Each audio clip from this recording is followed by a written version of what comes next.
Hello and welcome to SciLux, the podcast where we talk about scientific developments and technological changes, as you probably are used to in Luxembourg. But now, as you know, in this season, the 5th season of the show, we also talk to European scientists. And today we're going to another island, and we're going to Malta. And our guest today is Professor Godfrey Baldacchino, who is a Maltese and Canadian social scientist and currently full professor of sociology at the University of Malta. In 2021, Godfrey was appointed Malta's first thematic ambassador for islands and small states. And this is what our podcast will mainly focus today, of course, islands and small states. Godfrey, thank you so much for coming today. It's my pleasure, Hannah, and good morning to all your listeners. So before we started, I actually read this introduction to you and I asked you about thematic, in general, being an ambassador, and you explained it a little bit to me. And to be honest, it might be also new for the listeners. So can you tell us what is the difference between an ambassador and a thematic ambassador? Yes, it's a good question, and it's one that I get asked regularly. A thematic ambassador is not accredited to a particular country. So he or she is basically selected on the basis of expertise. And the expectation is that in the course of my work and in the course of the work of the ministry, I try to inject as much as possible expertise, knowledge that is specific to the challenges, but also opportunities that arise in the case of islands and small states. Of course, many small states are islands. Luxembourg is one of the exceptions. And I think it's very healthy that Malta is finally, in a way, coming to grips with its own identity as a small island. It's not a source of shame or embarrassment. Rather, I think it's a source of competitive advantage. I know you jump on so many different committees, you're advising on so many different subjects. So how do you actually put it all together when you are saying, okay, I'm an expert in, it can be climate change, but it can be sociology. And I've also noticed astronomy, right? Listen, this is the predicament of people in small countries, I believe, where you have small populations. In a way, you can't help it. You cannot avoid being thrust sometimes, not necessarily with your own initiative, but being thrust in the limelight or in positions of responsibility where you obviously have to develop some understanding, some expertise of the area. So when people ask me who I am, what I am, I usually tell them I'm a social scientist, which I think explains myself fairly well. It also hides that I am based in a sociology department, but most of my research would probably qualify as geography because it has a very strong sense of place and space. I've also dabbled in environmental issues, social justice, industrial relations, organizational behavior, economic development. The good thing, I believe, in all this is that by virtue of having an interest in islands and small states, so when I say islands, it's mainly, again, small islands, this whole business of smallness, in a way, forces us to connect disciplines together. All the traditional silos break down, because if you want to understand an island, you really cannot just look at it from a strictly economic or from a strictly sociological point of view. It all comes together. And that's where I think the real knowledge lies and the real benefit lies of cross-disciplinarity. So you mentioned smallness, so let's move to that already. I read a few of your articles and you inspired me to think a lot about this because I'm originally from Poland. You could argue Poland is not a small country, but because of historical reasons, we do tend to have this smallness ingrained in us as well, right? And now I moved to Luxembourg, which you can say is small. Smaller. It is even smaller, and it is really discussed. You feel it. You feel the comparison, the questions, and all that. So, first of all, if you are from a small state, do you need to confront your smallness or not? You cannot avoid that question. Very often, you start off perhaps with a received wisdom. You are being told by everyone else that you're small, and therefore automatically that you have certain deficits. You don't have this, you don't have that. Perhaps you shouldn't even speak in international fora. Keep your place and be quiet and just listen to us big boys telling you what to do. Unfortunately, yes, the realpolitik of the world does tend to have these tendencies. But of course, at the same time, we cannot forget that we have our own jurisdiction. As small countries, we have our own interests, obviously, and we are the best promoters and ambassadors of those interests.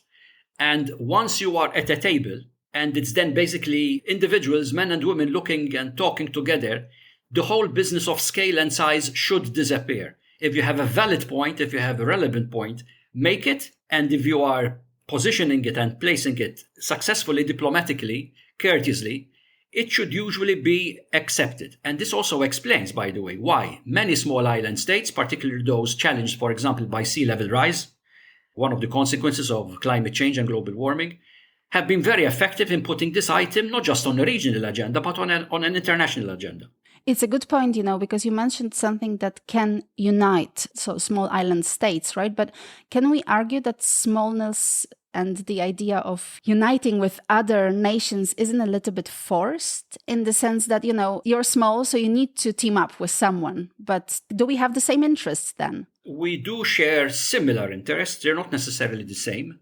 I think the challenge of climate regulation is a challenge we all share, not just as countries, but even as individuals. But at the same time, I don't want to be misinterpreted by saying that small states can only make an impact when they gang together.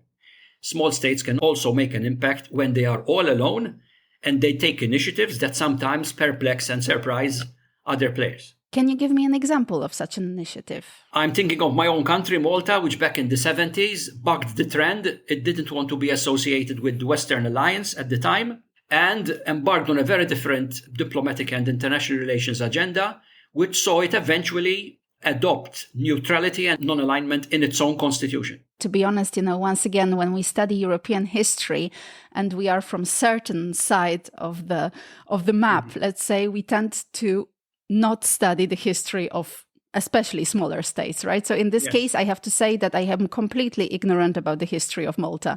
It's understood. Which is not great, I would yes. probably say the same thing about the history of Poland. That's true, right? So again, the smallness might play some role here as well.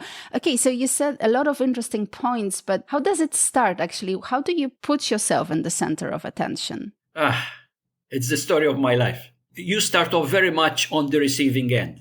I studied, like many of my compatriots, I studied for my doctorate in the UK. It's our natural center of gravity. But of course, it's our former colonial power. And sometimes we forget that. Even our textbooks at school have been very strongly inspired by the British interpretation of Maltese history. And there has been a revisionism going on, even mentally and psychologically, in myself and in my colleagues. We have a university in Malta, for example, which even though is the University of Malta, the language of instruction is not Maltese. We teach in English, which comes across perhaps as very strange to other Europeans. Our university is not a bastion of nationalism. It has never been, So we have to take on board this duality, this almost schizophrenic identity that we have as Maltese. We are certainly very local, very much central in the Mediterranean basin. Maltese is a Semitic language in its roots. It's the only Semitic language that is written with a Latin alphabet. But at the same time, English is also an official language. Italian is very much the third language now, spoken in the country, by virtue of Italy being our closest neighbor.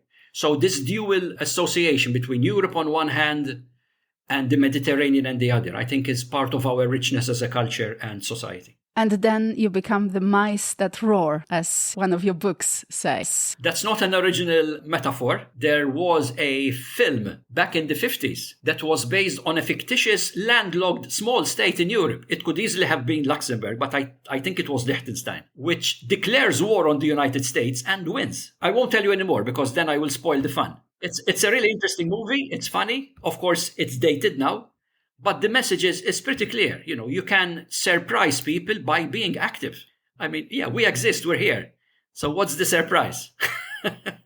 And yet, yes, we can stand on our feet. We can make arguments. We can argue. Some fairly charismatic individuals through history. I'm thinking, for example, of Tony de Bruyn from the Marshall Islands, the Federated States of Micronesia. But also, what's her name? The Premier of Barbados, Prime Minister of Barbados, Mia Mottley, right? Champions on the world stage, not afraid to face down larger countries, including international agencies like the International Monetary Fund, World Bank, etc., asking for what is now being called finance justice in relation to climate justice. These are terms and initiatives that owe their origin and considerable momentum to leaders from small countries. So we grappled a little bit with smallness. So now let's ask ourselves the question whether there is an ideal state size. Because I guess small is not ideal, or you would not say that. I wouldn't say that. In fact, Hannah, in confidence, I'm thinking of writing a book where I actually argue that a large state is not the ideal state. The literature suggests otherwise when you look at economics, politics, governance texts, and theories, public administration theories. They all laud usually what they call economies of size and scale. Right? So bigger is better. But I'm not so sure. When we look at the big states in the world, Many of them are the cause of regional wars and tension. Many of them are the proud owners of an arsenal of a large number of weapons, including possibly nuclear weapons. So, I mean, why not admit the facts of the case whereby the bulk of the world's countries are actually small? And to prove this mathematically, this might be of interest to your readers. If you were to draw a line where you place the smallest state on one end, Vatican City or Monaco on one end, and you continue to pile up these countries in ascending order of population until you reach now India. Okay, it was China until recently. Now I think India has overtaken China as the most populous country. So you have about 190 something countries there. And you look at the median, the 94th, 95th country on that scale. So it's the country with a population which has as many countries with a lower population than it has, as it has countries with a larger population than it has. That country is Finland. Now, what's the population of Finland? 5.3 million people. That's the typical state size. It's the average size of a state. So why should Malta with 500,000 people or Luxembourg with almost the same amount, go about its way in the world with this heavy psychological burden and baggage? We're a small country. Ipso, we're irrelevant. If we make our voice heard, it's enough because at least people realize that we exist. No, I think our horizons should go beyond that. And it also boils down to who we compare with, right? Because the tendency is, who does Malta compare with, actually? Very interesting question. We should compare ourselves with all other countries. We are a country. We're proud of that. We are a state, a sovereign state since 1964 in our case. Of course, we have to deal with bigger players. We are the smallest member state in the EU. So obviously, we have to work out a modus vivendi in that arena. But at the same time, there are still smaller countries. Very recently, the University of Malta joined a network of universities from small states and territories in Europe, for example. And members apart from Malta include the University from Luxembourg, but also Andorra, also San Marino. So, for a time when we have these meetings, we feel a little bit aggrandized. We feel we're the big player on the block for a change. But it's a fleeting moment. You didn't answer, actually, about comparing. I didn't answer. Well, I was trying to answer by telling you that if you're dealing with larger countries, you behave perhaps in a certain way. If you're dealing with smaller countries, you may even provide assistance in kind or some other means to those states. But ultimately, deep down, we are all the same. It actually made me think, when you have all these alliances and groups of small countries, is there also a tendency that those small countries start comparing each other and the biggest one feels better or whatever? It's all psychological. Yes, they do. And they can feel better on the basis of different measuring sticks. It could be population. It could be land area. It could be the size of your economy. It could be depending on the size of your army. So there are different measures that you can use to size yourself. In the case of Malta, for example, one of the measures that we proudly use to size ourselves is the size and age of our university. Okay, how old is it? It was set up in 1592. Now we have 15,000 students. It's a bit older than the University of Luxembourg, I know. A little bit, yes. Not that much. For listeners who don't know, University of Luxembourg, we are celebrating 20 years right now of existence. So yes, exactly. Yes, just you have a fantastic campus years. there, by the way. Really beautifully restored industrial site. We are very proud of that, absolutely. So you said the size as well. So in the small states is also the biggest, University of Malta? It is the largest and the oldest university in the Commonwealth outside the UK. Yes, imagine. And again, because we teach in English, there are only 2 public universities in the whole Mediterranean which teach in the English language. One is Malta, and the other is the University of Gibraltar, which I think is even younger than the University of Luxembourg.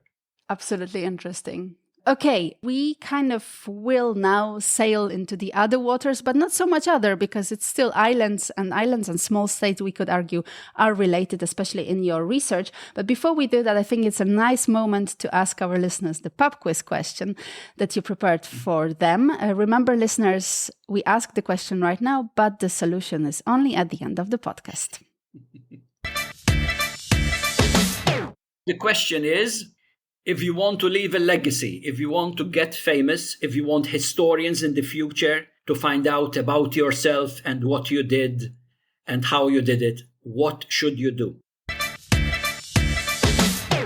Great question. I obviously would say have a lot of followers on Instagram. Just joking. Who knows where we're going to be in a couple of years with social media. Okay, anyway, listeners, remember the answer only at the end of the podcast. And I can tell you it's a very interesting one. But I already led to this, so let's move to that. We started talking about the smallness, but I wanted to now look at the islands, right? So, because, this is also, to be honest, an interesting and new concept to me. As I am from continental Europe, I don't think I've ever had to deal with island studies as such. And I just discovered when I was preparing to the interview that actually you teach island studies. So first of all, what do they include? What do you study when you do island studies? Right. So I'm very proud to be associated with this relatively recent initiatives. There are a few, I would say around half a dozen universities around the world that include island studies in some shape or form on their curriculum. One of them is Malta. One of them is the University of Prince Edward Island in Canada. Prince Edward Island is Canada's smallest province, and it is a province because it is an island.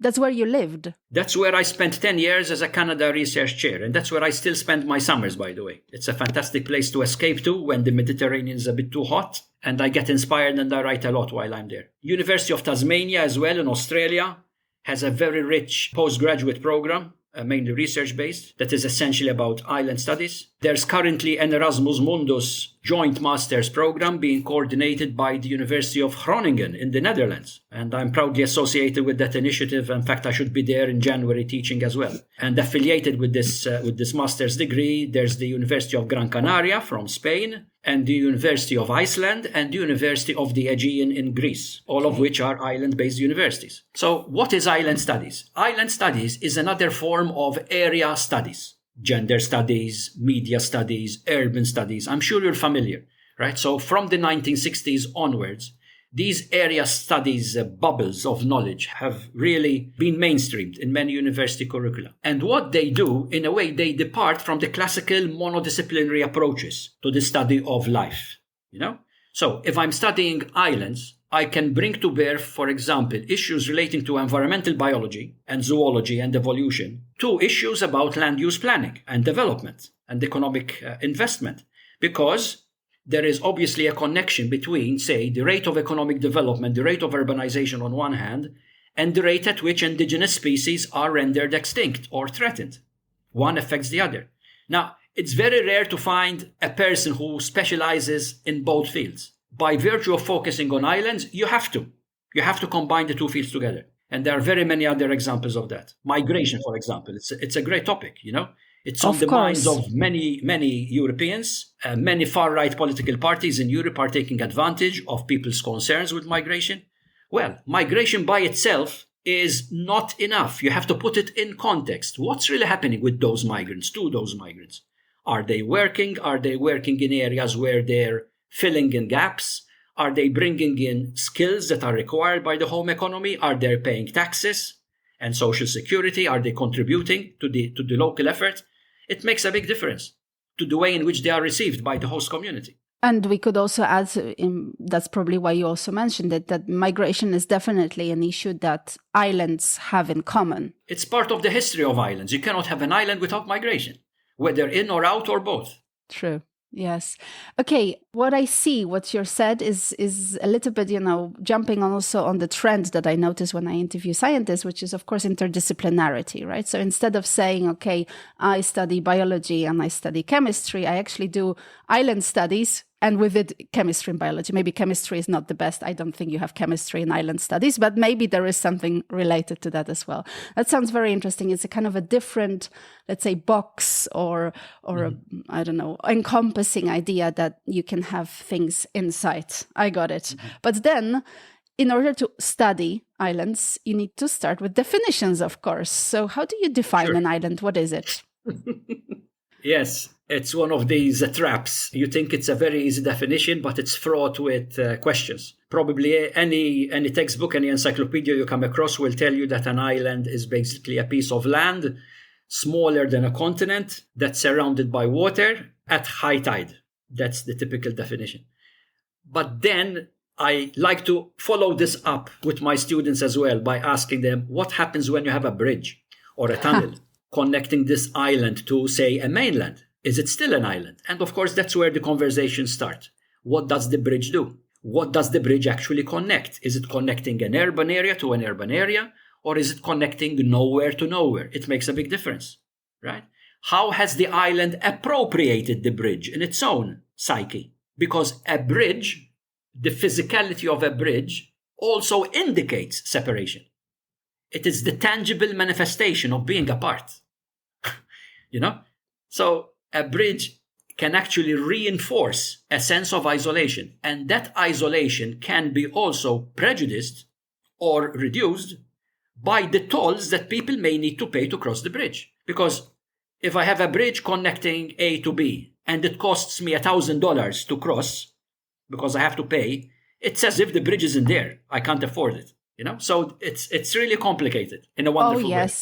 Oh, yes. And there are loads of discussions as well. My listeners know that my husband is Italian. So, Italy and building bridges to islands is a never-ending story, right? Yes. Perhaps one day we will see a bridge connecting Sicily to the southern tip of Italy. It has been promised time and time again by Italian politicians. Yeah, that's what I meant exactly, without really pointing to that. But it's exactly a discussion that always is revived as some kind of political discourse at certain moment, and then it dies off very quickly. But it's still there in the planning. I guess you cannot really connect Malta to inland with a bridge. It would be too far away. Or are there any plans like that? Well, Malta is about 100 miles away from Sicily, so I think that's not going to happen tomorrow. But the Maltese archipelago, it's not just a single island. Remember, Malta has 3 populated islands. The second most populated island is called Gozo. It's 8 kilometers away from Malta. And there have been plans and discussions, even some preliminary geological investigations going on to assess whether the seabed will tolerate that kind of investment. So yeah, there have been plans, but again, they tend to come and go. And at the current moment, the whole idea is on a shelf, on a back burner, because Gozo is doing well. And some people are realizing in Gozo that perhaps we can continue to do well while maintaining our insularity, because that makes us different from Malta. If Gozo were to be connected to mainland Malta, then it could very easily become just a peninsula of Malta. But you just mentioned that bridges are rather, creating that sense of separateness. And now you're saying that the bridge would make them feel more part of the mainland Malta. It wouldn't be a bridge in the case of Gozo. It would be a tunnel. It would be a tunnel either on the seabed or underneath the seabed. And the dynamics and the demographics of the 2 islands, they're both very heavily populated, Malta more than Gozo.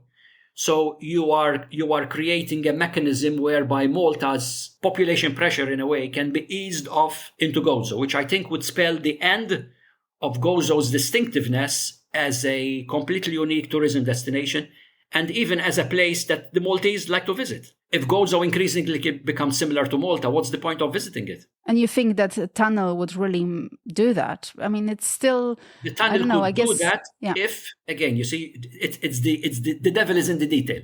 So what is the tunnel there for? Is it going to allow cars to cross over and continue to congest the few Gozitan roads? Or is it, for example, going to be an extension of a monorail or a metro, whereby only passengers will cross over? Their cars will have to stay in their garage or wherever. It will make a huge difference. For sure. I also have to say that whenever I plan my holidays, and now we have to talk about island tourism in a way, somehow it's always an island. I mean, maybe not always, but very often there is something so distinct about islands. I love visiting islands. Yes. Our favorite island is actually Sardinia, and I know that you also visited there. I love Sardinia as well. Wonderful people, great food, rich in history. The thing with islands, of course, is that they benefit from a very, very long branding campaign. This whole idea of islands being places of refuge, places where you go and rediscover yourself, reinvent yourself, are millenary. They also benefit from the journey over water. So you really cut off, pun intended, right? You cut off your connection with the mainland and you travel over water. It's a journey of catharsis. It's a journey that transforms you and in a way prepares you for a different experience. And then when you come back again over water, you are hopefully a different person, refreshed and recharged to face the world again. It's a brilliant point, and it also reminds me of islands that are really trying to keep their distinctiveness with you can only visit up to a certain limit. We don't have cars here. It's one hotel that we have and all that. So as you are a specialist in island studies, do you argue for certain development of islands? Would you say, yes, you should keep the distinctiveness, separateness, don't connect too much? Or would you say the connection is good? It's very tempting to take that approach, but I must defer to the islanders. What do they want?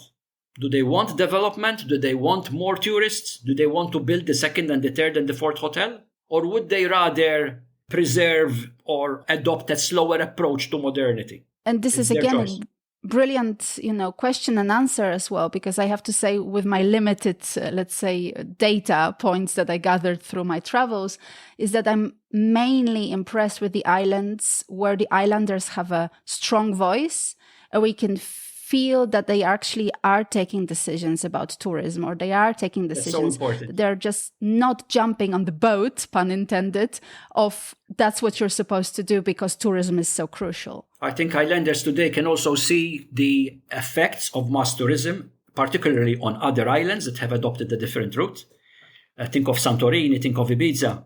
There are places which have become flooded, and the locals are now trying to react, but it could be too late, because the whole business model now rotates around a dominant industry, which is all pervasive. I mean, tourism is a highly aggressive industry. You have to be really careful. So, islands need to use their advantage of insularity to maintain some level of control on the type of tourism that they want. Can islands decide not to have tourism? Are there any islands that are actually not so much based on tourism? Yes, there are islands that for example, for religious reasons, will not allow alcohol, will not allow beach tourism where people basically take off most of their clothes. Yes, of course. And it can be easily monitored, because with islands, entry and exit points are known. There are only a limited number of ways in which you can enter or leave the island. And also, as you're saying, entry and exit points, the harbor plays a very important role in the development of islands, right? So the natural harbor. Natural harbors in particular, yes. Those harbors where a military power can safely lodge a fleet, for instance, even during winter, have assumed an extraordinarily important role in history. I think that also explains why Malta has been so significant in the Mediterranean for centuries. Unlike many of its neighboring islands, including Lampedusa, Pantelleria, Gozo itself, none of these islands has a natural harbor. So we moved to island topology, let's say. So I wanted to also, do a little bit like a university course, but very short. Because, again, I'm starting from zero. So if you can tell me what kind of islands can we actually have when it comes to topology? Probably the most common type of island is what is called the plantation economy. It is an island that produces a crop, but it can also be tourism, which is for external consumption. So tourism, of course, but also sugarcane, pineapples, coffee, bananas. It transforms the local economy into one that's basically geared towards producing a cash crop, sometimes at the expense of other local goods which are required by the domestic economy. So it's a very dangerous road to take. It also puts you in a clientelistic situation whereby the costs, the price that your service or product fetches is usually out of your hands. And we have seen what has happened, for example, to certain countries in the Caribbean that used to export a lot of bananas. Once they could no longer compete with Central America, which produces bananas on a hugely industrial scale, and therefore bringing down the costs per item, they have had to simply abandon that industry and again move to other industries like growing hashish, marijuana, or tourism. So that's the most common example of an island model economy. There are island entrepôts, so there are islands that exploit the fact that they are transport hubs. Singapore comes to mind, Malta, Bahrain. These are places that, by virtue of their location and their infrastructure, attract commerce, which is not based on their own resources, but on resources coming in from different parts of the world. There are military islands. There are islands that are bursting with armaments and weaponry for various reasons. They could be installations of foreign powers, of course. There are different islands like that in the world. The United States has a huge military complex on Diego Garcia, for example, in the Indian Ocean. It's an atoll that, by the way, Britain, which controlled Diego Garcia as a colony, has finally acknowledged that that island needs to be returned to Mauritius, just as other parts of the former British Empire in the Indian Ocean have been returned to Mauritius when that country became independent. So that's recent news. There are other typologies. One of them is the empire. We cannot also avoid the fact that certain islands, including Venice, Crete, Japan, Tonga, Britain, remember, the UK is also an island, right? So these are all islands that somehow managed to emerge from their insularity and establish regional or international empires. What about the artificial islands? Do you also study them? Do you put them together, or that's someone else has to take care? You cannot avoid artificial islands, Hannah. They are there. We've now reached a situation where the technology is available. Money apparently is no problem for a lot of people anymore. So if you think that you want to build an island in a certain place and it's not there, well, build one. I think I would need some money first, but yes, one day, once the podcast, by the way, listeners, it's a good moment to remind you, we're also crowdfunded. So please, if you want us to build an island where we will be talking about science, there we go. But I don't know whether Godfrey would agree this is a good idea, actually. Artificial islands are good for the economy, good for human society, or not really? Listen, again, it's a complex question. What do you mean by good for the economy? They generate income to whoever is investing in them, obviously. They require thousands of people, huge amounts of material resources, sand, gravel, concrete, wood, glass, metal, stone, you name it, you need it, huge investment. But then, from an environmental point of view, many of these islands will be in a perpetual struggle to maintain their viability because the structure is artificial. Yes, and I am looking at it from the environmental side, I have to say. And this also leads us very well to another discussion that is interesting, the fact that both small states and islands can really be the leaders in green transition. And how is that? Why is it sometimes easier to do that for an island rather than a bigger state? I think this is the moment for islands and small states. We are living in the age of the Anthropocene. I think many of us by now are convinced that many of the environmental problems facing the planet are our own doing. So how can we respond to this? And of course, the answer is on a different number of levels. But certainly, I think one response is to prove that it can be done. To prove that at least part of our planet, if not the whole planet, can be transformed in such a way that it has a zero carbon footprint, or perhaps a negative carbon footprint. And this has already been done on certain islands. So, for example, Samsø in Denmark. It's a small island that has managed to stop the use of carbon-based energy. It has a diversified portfolio of sustainable energy sources. And it has even invested in a ferry that it connects the island to the mainland of Denmark. That is also run with an engine using bio-based fuels, as far as I know. And it can be done because it's a small island. We call these the geographies of hope. Don't give up. Some of us are, tearing our hair, if we have any hair, tearing our hair out of our head and saying all is lost, it's too late. But I think it's in the human nature to prove one's resilience, to take actions. And in this case, a number of islands are proving to be beacons of sustainability. And if it can be done on a small island, why can't it be done in a bigger place? Very good point. But if we move to small states, I think the issue is, at least from Luxembourgish standpoint, when it comes to energy, we're actually importing a lot of energy. And how can we really be part of a green transition if we are dependent on how the energy is produced in our neighboring countries? That is a fair point. You can always, of course, examine the sources of the energy that you are importing. At the same time, each individual household or person can take measures to reduce one's footprint, one's consumption. Do you save your rainwater? Do you have solar panels on your roof? Do you recycle your stuff? These are very basic questions we need to ask ourselves, and they can leave an even greater impact when multiplied by, the population. And listeners, if you're interested more in the topic, I invite you also to listen to a few episodes that I already had on it, both about solar panels and all the possibilities that we have, because we tend to think that solar panels can only be on the rooftops, and that's not true. You can really place them in a lot of different places.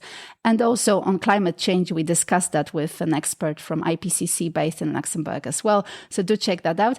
But I also know that Malta is right now becoming a leader a little bit in the green transition with climate discussions. Yes, so we're taking baby steps, but they're very important steps. We have already transitioned our national power station away first from coal to oil, and now from oil to LNG, liquid natural gas. Government has subsidized the provision of solar panels on many of our private rooftops.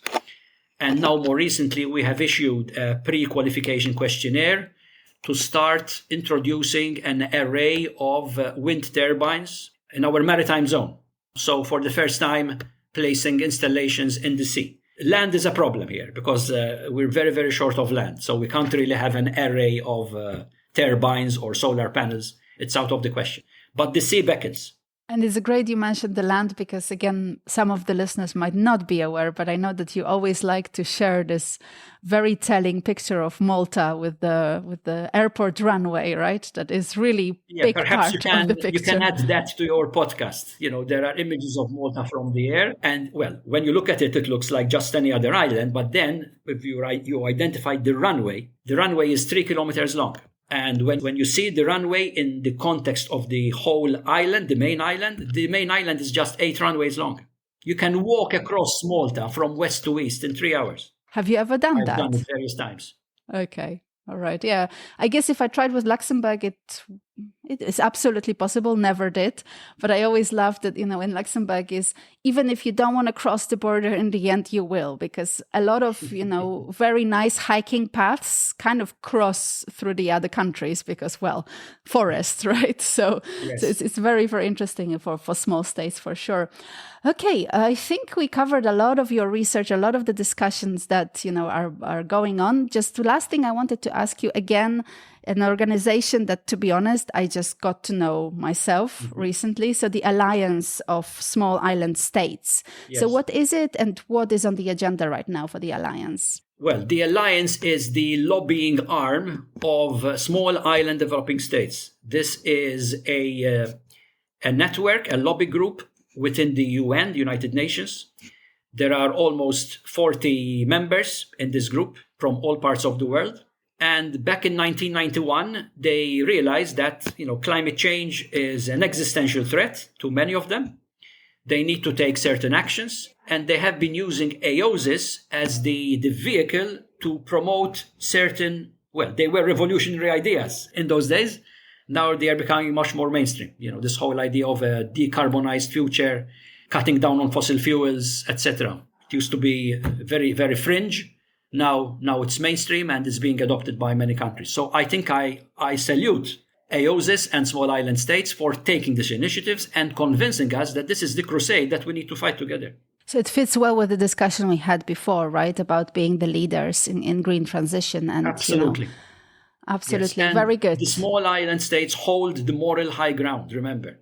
These are advancing this agenda, bearing the brunt of the effects of climate change. There are at least 4 small island developing states whose very existence is threatened by sea level rise. And yet, these are countries that have not contributed hardly anything to the problem. They don't have any heavy machine manufacturing, no smokestack industries. Probably their largest manufacturing company is a brewery.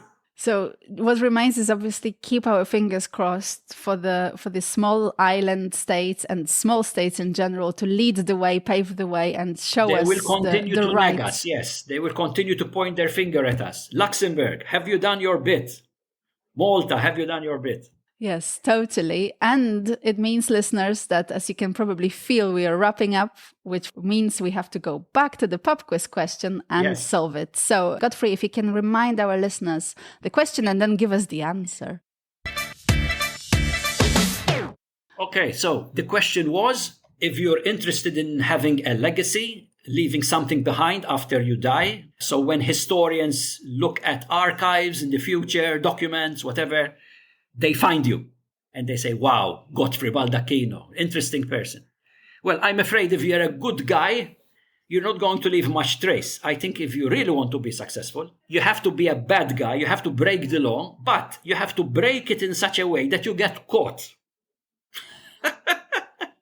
So if you are a very good crook, you will break the law and you won't get caught. That won't leave a legacy. But if you're a hopeless crook or thief, you will be caught. And if you will be caught, you will leave a legacy because there will be a police record somewhere. And the historians will find that.